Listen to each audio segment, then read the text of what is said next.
Exclusivo, as escutas telefônicas que mostram as ligações suspeitas entre um bicheiro e a maior revista semanal do Brasil. O escândalo pode levar um dos barões da imprensa brasileira a ser investigado. Carlinhos Cachoeira é bicheiro, um contraventor, chefe de um esquema milionário de jogos ilegais. Policarpo Júnior é diretor da revista Veja, em Brasília. Alô? O rapaz tá aí, você quer falar com ele? Ah, tá. Aqui em Brasília? É, lá no 1103. Ah, tá. Beleza. Uma conexão assustadora entre essas duas pessoas veio à tona depois que o bicheiro foi preso na Operação Monte Carlo, da Polícia Federal. Ele e os 27 comparsas presos são acusados de 15 crimes. Entre eles, corrupção ativa e passiva, lavagem de dinheiro, falsidade ideológica, contrabando e formação de quadrilha. Desde a prisão, detalhes do envolvimento de Cachoeira com políticos, empresários e outros poderosos estarrece o país.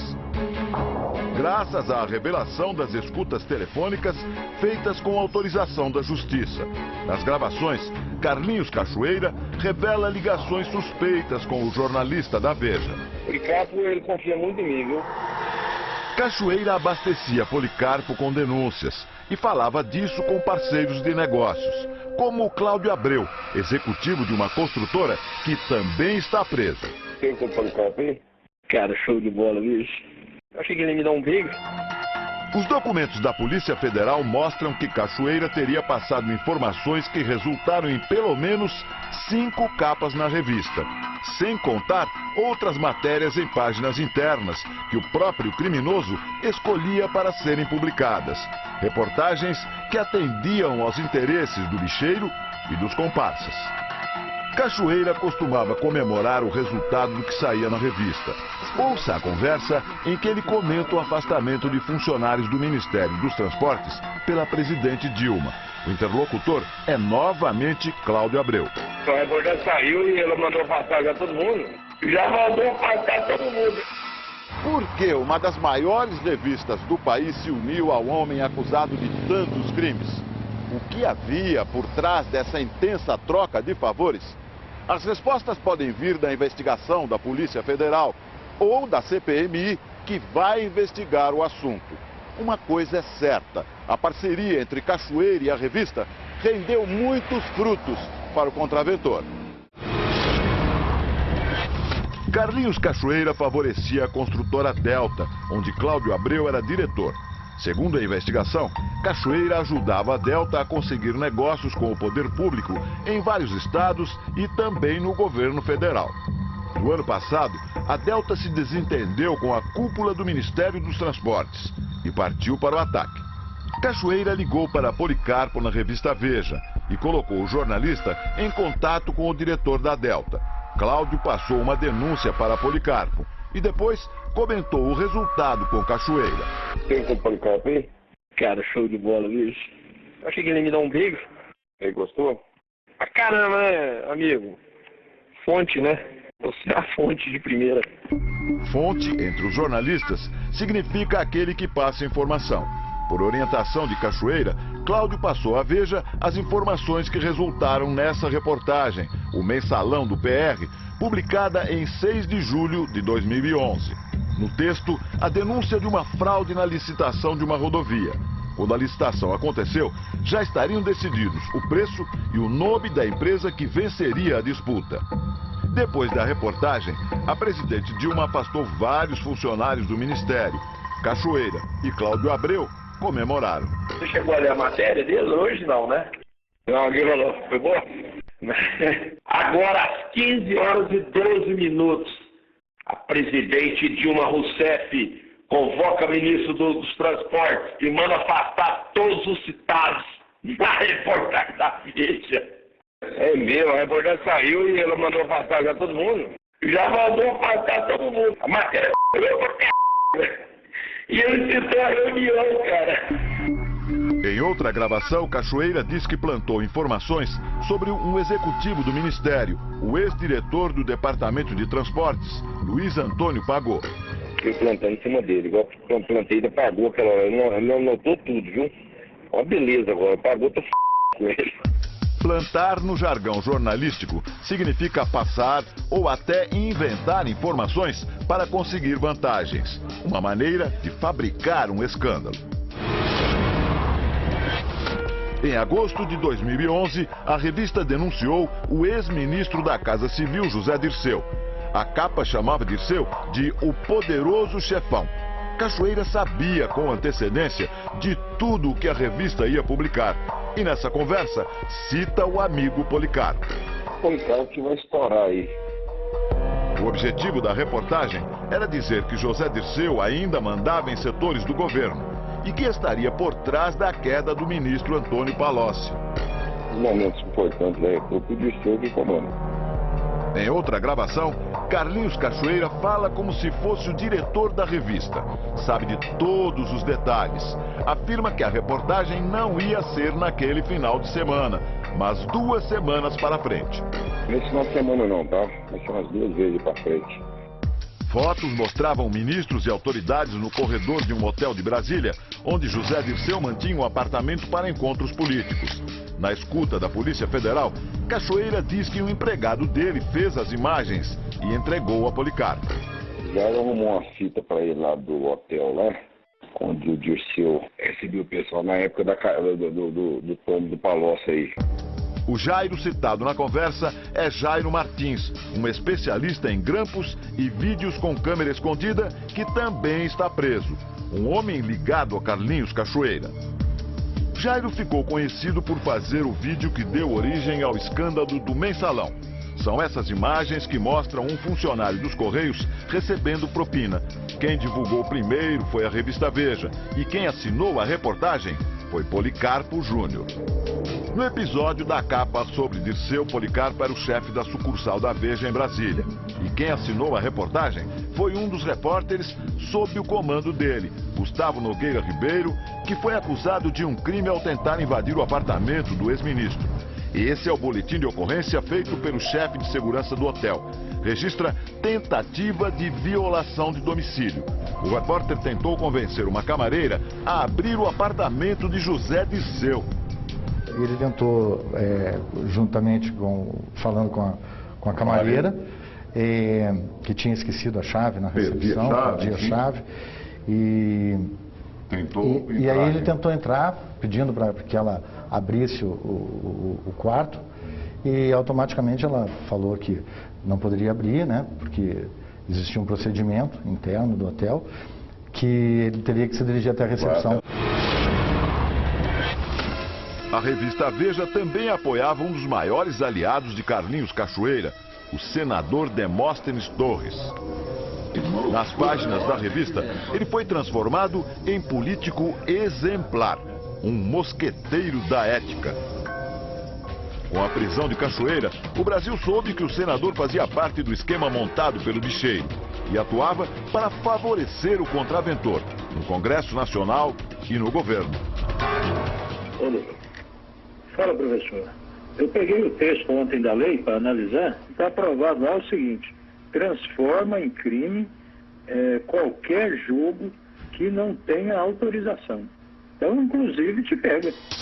Agora o senador Demóstenes Torres corre o risco de ser cassado pelo Conselho de Ética do Senado. A intimidade entre Cachoeira e Policarpo era tanta que o jornalista ganhou até apelidos. Neste outro diálogo com o executivo da Delta, Policarpo aparece como Poli e PJ. O PJ quer falar comigo, cara, mas não consigo falar com ele. PJ, fala aí, ué, quem quer, eu não sei não. Poli, rapaz. Ah, você tá aí? Manda ele soltar aquela notinha, então.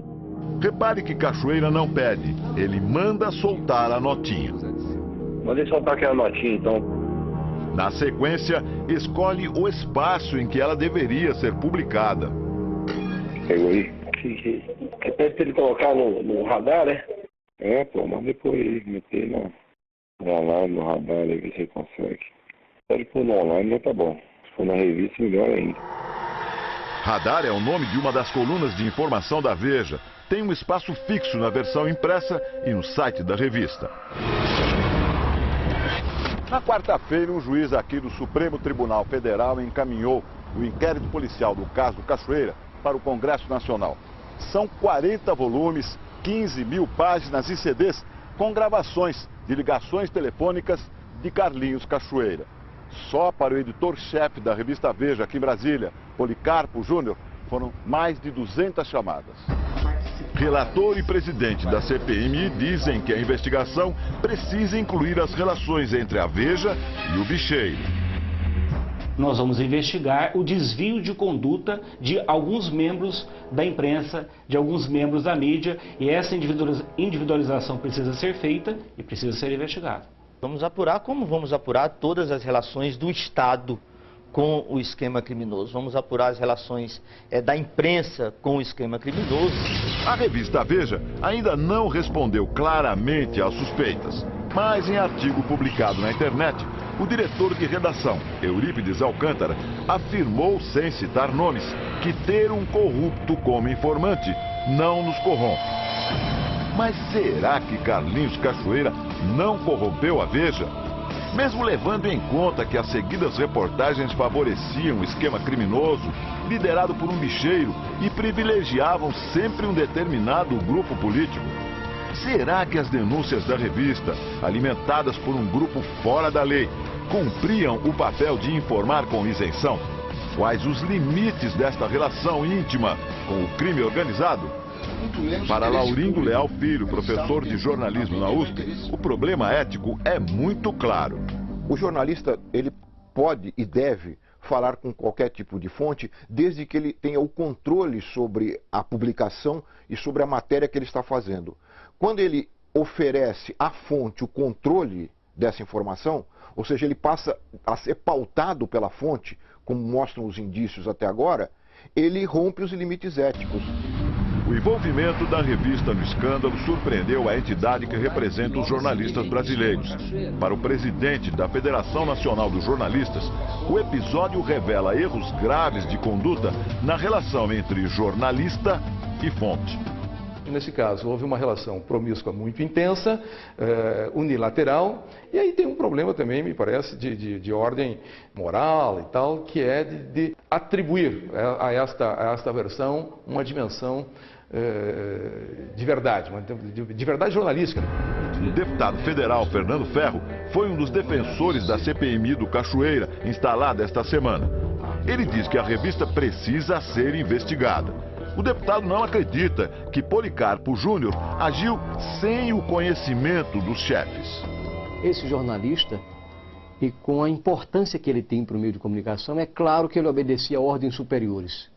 Para dar essa linha editorial para esse material jornalístico, tinha interesses políticos e ideológicos por trás disso. Para o deputado, a CPMI deve convocar não só Policarpo, mas também o presidente da empresa que publica a Veja, o empresário Roberto Tivita. Na minha compreensão, ele é o principal responsável, ele é o dono dessa revista, desse grupo, e ele operou com vontade. Um escândalo parecido aconteceu no ano passado na Inglaterra. Rupert Murdoch é dono de um dos maiores grupos de comunicação do mundo. Um dos jornais dele grampeou ilegalmente celebridades, políticos e até a família real. Alguns jornalistas subornaram policiais e acabaram presos. O jornal de Murdoch fechou e o magnata teve de se explicar numa comissão parlamentar. Um relatório concluiu que o milionário fez vista grossa para as ilegalidades praticadas. E a punição pode ser o fechamento de todos os negócios dele na Inglaterra. Desde a prisão de Carlinhos Cachoeira, a Veja diminuiu as capas com denúncias. Das últimas 10 capas, apenas 2 citaram o escândalo. Numa delas, a revista parece tentar se defender. Diz que as revelações do caso Cachoeira seriam apenas cortina de fumaça para abafar outro escândalo. Deputados de todos os partidos se preparam para uma investigação difícil. Bruno Araújo, líder do PSDB na Câmara, defende rigor na investigação. Onde a imprensa atua no sentido de informar, de cumprir a liturgia, de buscar a informação através de fontes legítimas, eu acho que esse é o papel da liberdade de expressão, da imprensa livre. Se houver fatos criminosos precisam ser apurados. Aqui no Brasil, de repente, se parece como se fosse uma coisa do outro mundo. Um diretor de uma revista, ou dono de um conglomerado desse ser chamado. Essa elite que fica numa blindagem que não pode ser. Que é isso? A democracia e a lei tem que valer para todos.